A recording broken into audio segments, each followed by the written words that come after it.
Nós, acho que isso todos conseguem notar, estamos presenciando na nossa sociedade, na sociedade ocidental como um todo, não é, a sistemática destruição da família.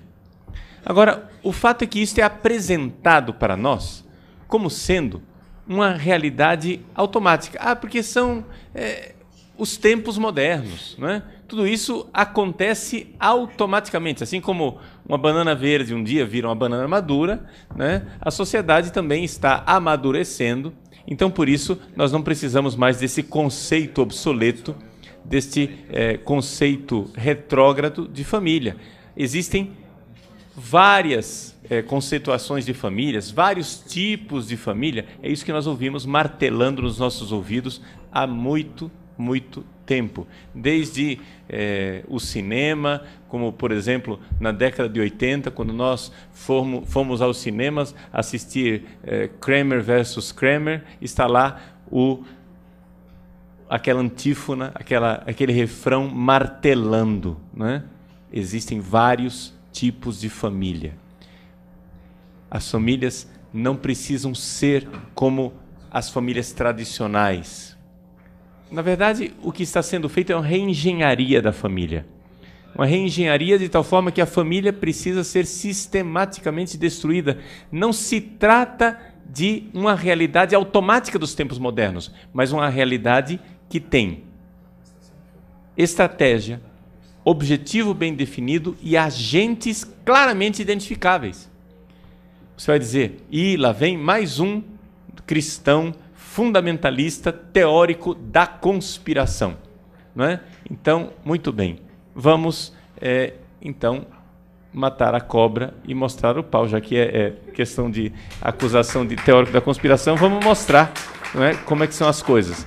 Vocês receberam, e o pessoal da internet, depois nós iremos colocar à disposição no meu site, padrepauloricardo.org, vocês receberam aqui um livrinho chamado Agenda de Gênero, Redefinindo a Igualdade.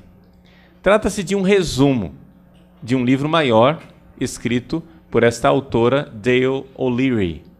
É uma americana que participou pessoalmente das conferências do Cairo e de Pequim. É uma mulher, não é, engajada em toda essa questão de defesa da família. E ela, quando participou da conferência de Pequim, ficou assustada ao ver, não é, as ONGs internacionais, as grandes fundações, preocupadíssimas em inserir a palavra gênero no documento do Cairo, de tal forma que introduziram essa palavra 211 vezes. E por que a palavra gênero? O que é essa questão de gênero? De onde vem isso? Para que isso daqui? Resumo da conversa. Trata-se de uma estratégia para a destruição da família. Por quê? Porque em inglês a palavra gender, gênero, ela é originalmente sinônimo de sex, sexo. Não há diferença entre sexo e gênero. No entanto, ideólogos como, por exemplo, Judith Butler, introduziram na linguagem uma diferenciação. O que é sexo? Sexo é aquilo com o qual você nasce. Você é homem biologicamente ou mulher biologicamente. Agora, gênero é uma construção social. É a identidade que você vai construindo como masculino, feminino, bissexual, transgênero, ou alguma coisa assim. Você vai construindo a sua identidade, é um construto social. De tal forma que eles sistematicamente querem introduzir, ou seja, as grandes fundações, principalmente a Fundação Ford, tem despejado rios de dinheiro em pesquisas, em ONGs e pessoas que estejam aí para defender essa chamada ideologia de gênero, ou seja, nós temos que ter uma abordagem de gênero. Quando a gente ouve a palavra gênero, o que é que a gente pensa? A gente pensa assim, não, é que o padre é educado e ele quer evitar a palavra sexo, porque sexo tem a conotação de ato sexual, né? Então, é mais fácil, é mais educado, é mais correto, é mais polido dizer gênero. Mas não é isso. Gênero não é sexo. Gênero é uma construção social na cabeça dessas pessoas. E eles querem implantar no nosso sistema educacional e no mundo inteiro essa realidade para que as pessoas comecem a enxergar que os nossos filhos, desde pequeninos, devem ser educados para escolher se ele gosta, se o menino gosta de menina ou se ele gosta de menino.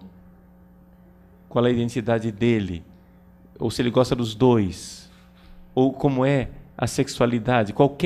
Para essas pessoas, qualquer objeto de gratificação sexual é possível.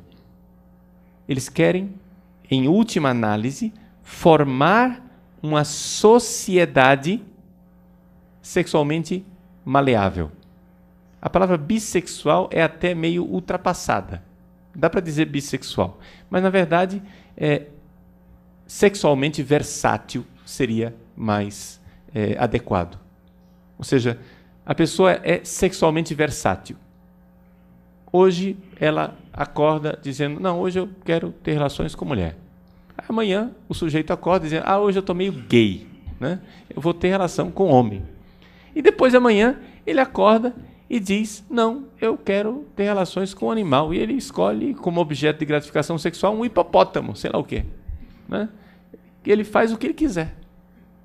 Mas qualquer pessoa, ao ouvir isso, fica abismado e diz, essa gente é maluca. Não vamos dar importância para eles, porque eles são loucos. Só que não é maluquice. Ou seja, mas é maluquice premeditada. Não é uma maluquice simplesmente, não é só insanidade. É uma maluquice no sentido que é uma estratégia demolidora, revolucionária, que quer acabar com a família. E fica sempre a pergunta, por quê? Por quê? De onde vem isso? Por quê? Então vamos ao porquê. Vocês têm aqui a agenda de gênero. Abram na página 23. Vamos logo à origem de tudo. Não é? Na página 23 vocês encontram lá, no penúltimo parágrafo, a citação de uma obra de Engels. Ela foi publicada por Engels. Na verdade, o rascunho tinha sido escrito por Marx. Marx morreu, foi ele quem teve a intuição básica. E o Marx não teve condições de escrever isso e elaborar o argumento inteiro. Então o Engels, póstumamente, pegou essa obra, né, de Marx, editou e publicou com o nome dele. A obra chama-se A Origem da Família, da Propriedade Privada e do Estado. Então, veja só. O que é a família para o marxismo? Para o marxismo, a família é a origem das desigualdades sociais. Ou seja, vocês poderão leiam o texto, vale a pena. Vocês poderão ler o que é que a Revolução Marxista pensa. Existe uma desigualdade na sociedade e a sociedade ela é desigual porque existe a propriedade. Nós temos que abolir a propriedade. Como que nós vamos abolir a propriedade e implantar a igualdade social? Através da luta de classes. No fim da vida, Marx, que continuou pensando assim a vida inteira, notou o seguinte: a primeira propriedade privada não foi uma cerca que construíram. A primeira propriedade privada é a mulher. o homem toma posse da mulher, domina a mulher, e esse conceito de família patriarcal, onde o macho é o proprietário da mulher e dos filhos, é o conceito burguês de família. Portanto, a família deve ser destruída. Não haverá igualdade social enquanto subsistir a família. Enquanto a família estiver de pé, não é possível igualdade social. É necessário destruir a família, porque a família ela é a raiz de nossas opressões. Portanto, os papéis... Atenção! Lembram como é que nós definimos gênero? Gênero é o papel social, é uma construção social. Os papéis tradicionais de pai, mãe, esposo, esposa, pais e filhos, estes papéis devem ser abolidos porque eles são papéis opressores. Esses papéis oprimem as pessoas. Portanto, a família deve ser destruída. Nós não estamos, então, diante de um grupo de pessoas que simplesmente com o passar do tempo e a maturação da história estão dizendo, vejam, vamos repensar a família, porque a família, por si só, ela caiu, por si só, ela despencou. Não. Nós estamos diante de uma realidade em que nós temos um grupo de pessoas que quer derrubar a família de propósito porque ela é fonte de desigualdade. E qual instrumento que eles estão usando para isso? A abordagem de gênero. Não é curioso, por exemplo, que feministas, mulheres que estão engajadas na defesa do direito das mulheres, ao invés de insistirem numa abordagem da mulher, na perspectiva da mulher, nos direitos da mulher, insistem constantemente, martelam, sem parar, que nós temos que ter uma perspectiva de gênero e não a mulher. Porque mulher é ainda ligado ao papel social tradicional de mãe, de esposa. Nós temos que parar com a ditadura do biologismo, diz uma das ideólogas de gênero. Não, nada de biologia, nada dessa coisa homem, homem, mulher, mulher. Não! Nós temos que mudar, reverter os papéis, mudar tudo pelo avesso. Então vejam, quando nós ouvirmos a palavra gênero, então deve acender uma luzinha de alerta.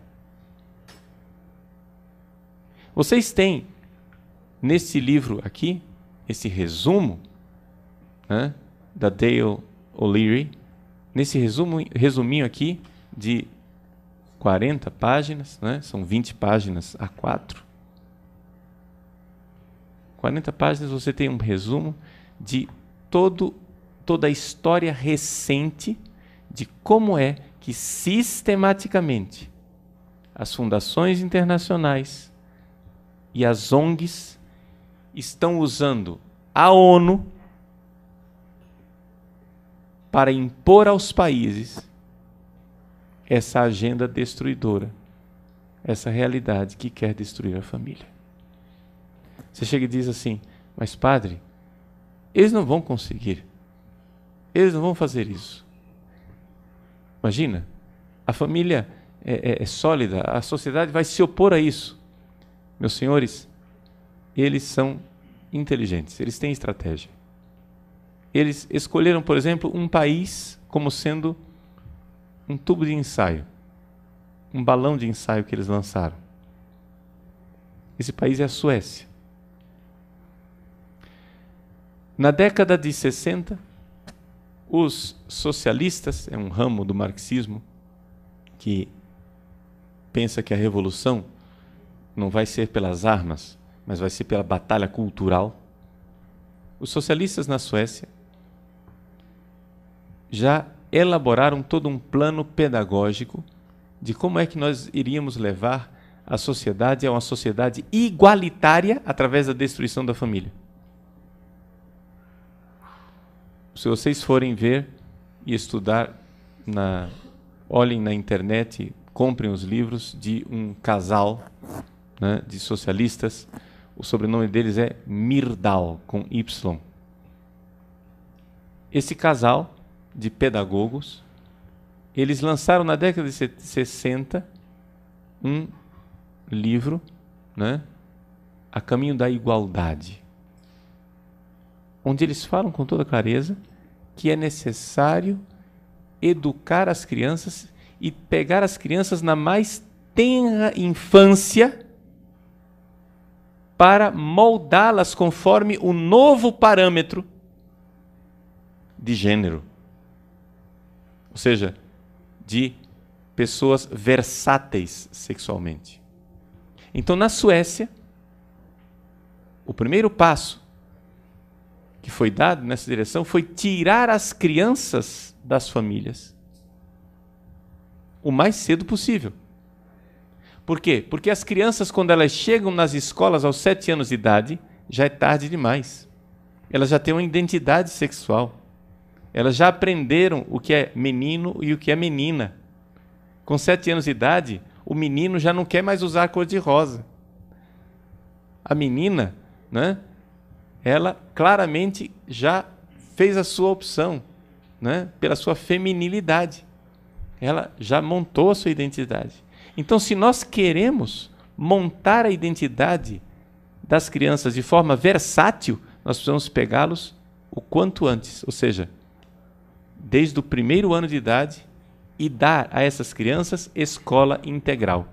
Alguém aqui já ouviu de algum projeto aqui no país, no Brasil, querendo dar creche e escola integral para as crianças o quanto antes? Por acaso, será que está acontecendo, né, no Congresso Nacional alguma conferência que está falando desse tema? Né? Hoje, vejam, o que será que estão querendo com isso tudo? Querem dar escola para os nossos filhos, porque escola é coisa boa. Sim, querem dar escola para os nossos filhos, mas não coisas boas. Querem os nossos filhos o quanto antes, para moldá-los. Assim fizeram na Suécia, e assim sistematicamente estão perseguindo este objetivo aqui no Brasil. Nós ficamos nos perguntando, mas, padre, então o que é que nós podemos fazer?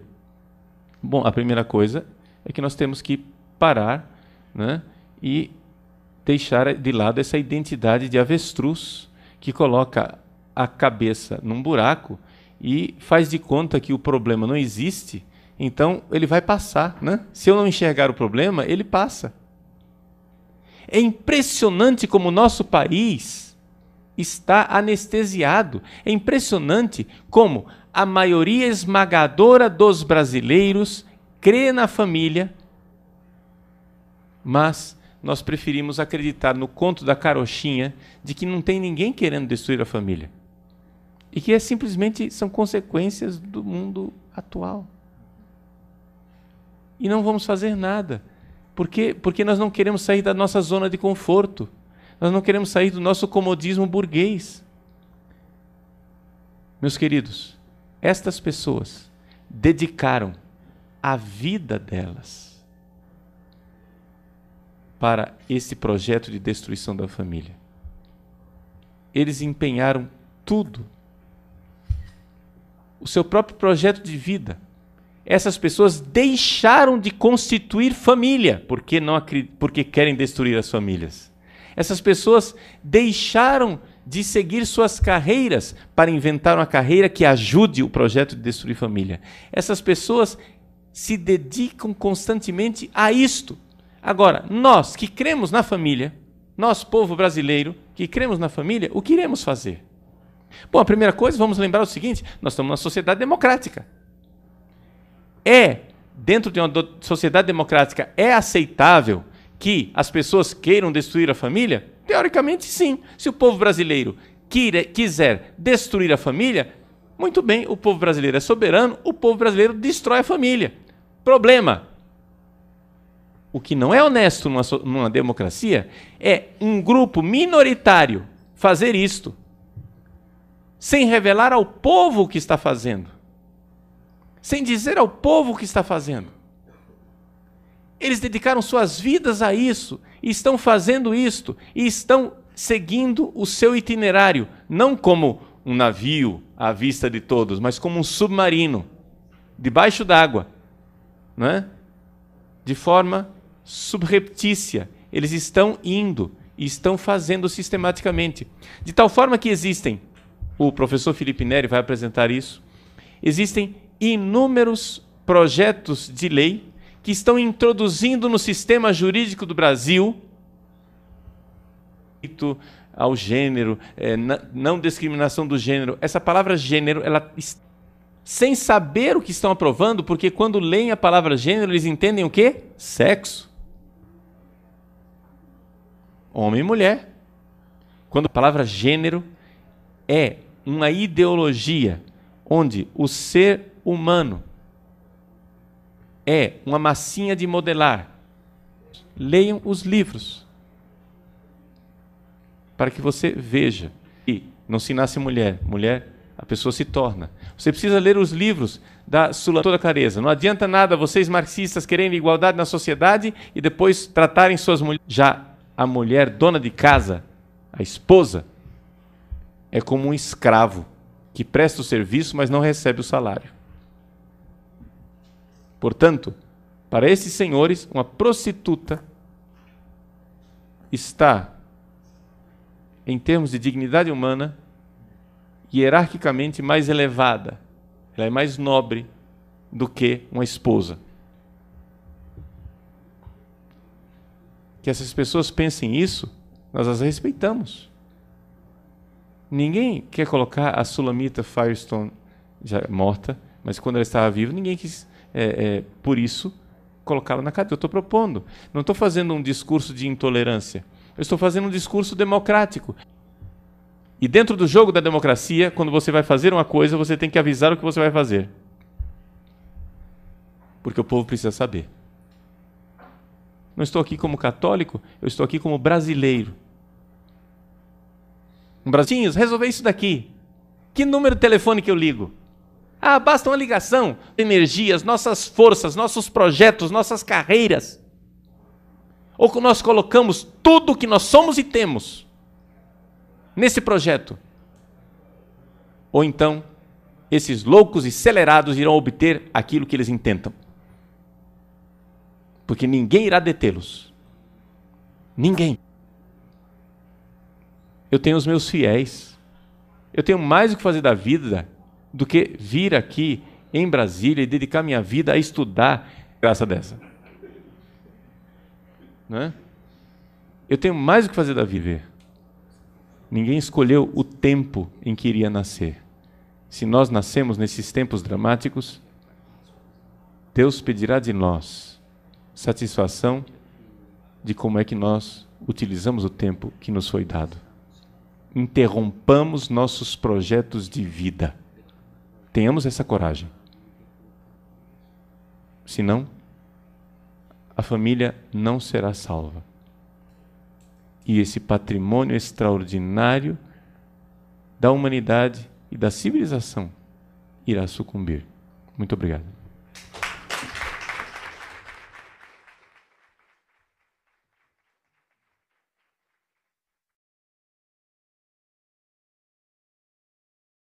Então, boa noite a todos. É uma alegria nós estarmos juntos neste nosso programa ao vivo. Eu gostaria, antes de tudo, de pedir para vocês darem uma olhada no nosso site, né, no site padrepauloricardo.org, a respeito do que está acontecendo, né, com relação à educação no nosso país, questão do Plano Nacional de Educação. Vocês vão encontrar lá no nosso blog, não é, um comunicado urgente e leiam esse blog e vejam, né, ali em que você pode ajudar, né, quais são as medidas, né, que você pode ajudar para que nós consigamos evitar que o Plano Nacional de Educação no nosso país tenha a ideologia de gênero dentro. É importante que você estude o que é a ideologia de gênero. Nós temos no nosso site os textos, né, a respeito da agenda de gênero, que é um resumo do livro da Dale O'Leary, e saber basicamente que é o seguinte: colocar a ideologia de gênero dentro do nosso Plano Nacional de Educação significa que os nossos filhos devem ser educados para a ideia com a qual a população brasileira não está de acordo, de que gênero é uma construção social, ou seja, a gente não nasce homem e mulher numa sexualidade natural ou ordenada. A gente pode escolher tudo aquilo que a gente quer ser, né? Então, desde criança, as crianças vão ser orientadas a não ser preconceituosas e, então, com a mente aberta, escolher o que elas querem ser. É evidente que a maior parte da população brasileira não está de acordo com isso. E o Plano Nacional de Educação deve ser um plano nacional do país e não de uma agenda, de um grupinho ideológico que tem seus compromissos internacionais com esses ideólogos que querem destruir a família. Então, peço a você que tome providências, né, que participe.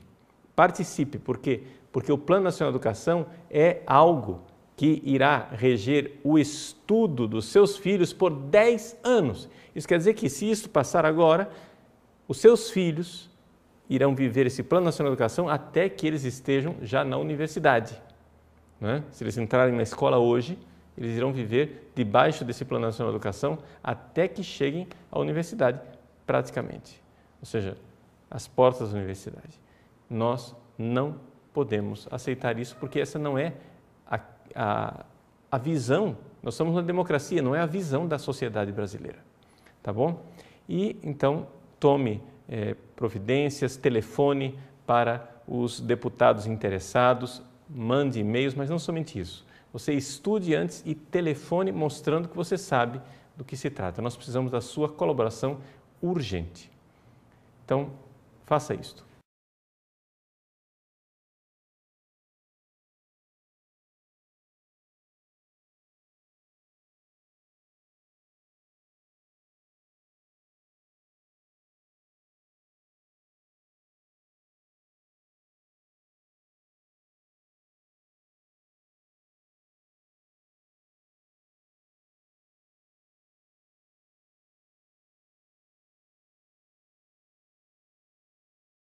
Então, eu quero parabenizar demais o deputado Vaione pela sua coragem de dizer que o texto que ele vai propor, o relatório que ele vai propor, manterá, sim, todas as marcas de gênero que a Câmara entregou ao Senado, bem como a referência clara à orientação sexual e identidade de gênero. Muito obrigado. Com a palavra, Gustavo Peta.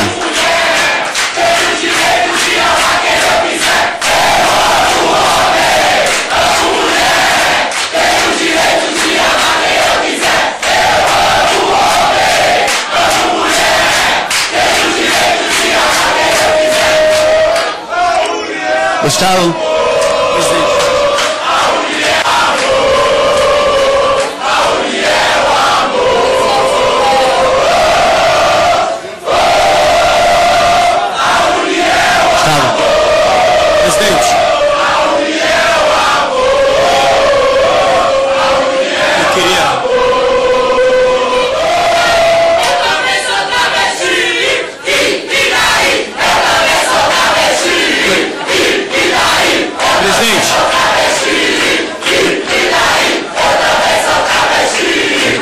Eu queria, presidente.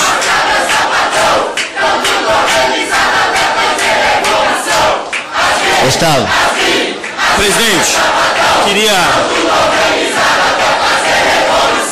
Um trâmite que passou por 3 comissões na Câmara, mais 2 no Senado, e ainda 4 anos de debates públicos e mesas de negociação. Finalmente, o PNE chegou à sua última análise antes de ser votado definitivamente no plenário. A proposta, que pode garantir um salto na educação brasileira, ainda sofre alguns ajustes no texto. Nós agora estamos na luta para que a Câmara dos Deputados possa retomar o texto original, assegurando 10% do PIB para a educação pública, assegurando o reconhecimento, por exemplo, da igualdade de gênero no texto também do PNE, porque a Senado Federal acabou com as inflexões de gênero que o Plano Nacional de Educação da Câmara determinava, e estabelecendo um piso de vagas a serem criadas na rede pública, tanto do ensino técnico como do ensino superior, nas metas de expansão de vagas na educação do nosso país. O Plano Nacional de Educação também foca a reestruturação da carreira dos trabalhadores no setor, com mais investimentos em cursos de qualificação, infraestrutura, pesquisas e melhores salários. A expectativa é de que o projeto seja votado antes do final de março. O passo seguinte é a sanção presidencial. E até a hora, o momento da assinatura da presidenta, nós vamos pressionar para que o PNE possa ser de fato um PNE que venha para assegurar mais qualidade e universalização do acesso à educação pública em todos os níveis. Tá bom? Deus abençoe vocês, uma alegria estarmos juntos. Peço a vocês mais uma vez, acessem o nosso blog e dê uma olhada lá sobre o que está acontecendo com relação ao Plano Nacional de Educação. É urgente que nós tomemos ações, né, lá na Câmara dos Deputados, no Congresso Nacional, telefone, mande e-mails, faça alguma coisa para fazer com que este plano não aprove a ideologia de gênero. É o futuro dos nossos filhos. Deus abençoe você. Até a semana que vem, se Deus quiser. Em nome do Pai, do Filho e do Espírito Santo. Amém.